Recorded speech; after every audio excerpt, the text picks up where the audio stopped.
Nagsilang ka sa mundong ito, laking asar ng magulang mo, at ang kamay nila'y kinagat mo.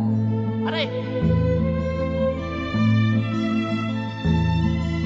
At ang lolo at lola mo'y di malaman ng gagawin, minamasdan pangit nilang apo.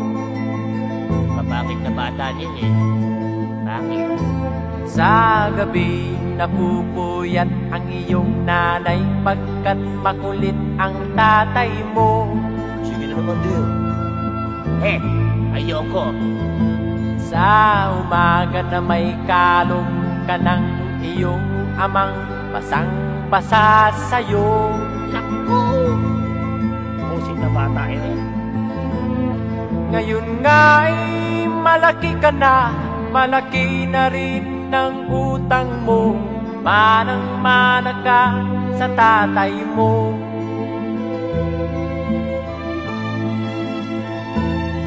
Ikaw nga ay biglang nagbago, naging matigas ang iyong ulo, kaya tinawag kang Totoy Bato. Di mo alam na si Totoy Bato'y dinodas na't binogan ni Boy Pana. Di mo alam na si Totoy Bato'y dinodas na't binana ni Benboga. Nagdaan pang mga araw, tumubo ng bungang araw, ikaw ay nagkamot kay masamang bisyo. Ang gati? At ang una mong nilapitan, ang iyong inang nagsasakla, at ang tanong, anak, meron ba tayo dyan?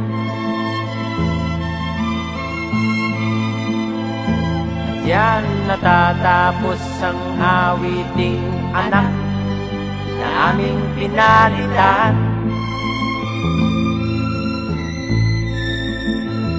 At diyan na rin natatapos ang pag-awit naming tatlong anak ng Juan. Aso! Uy!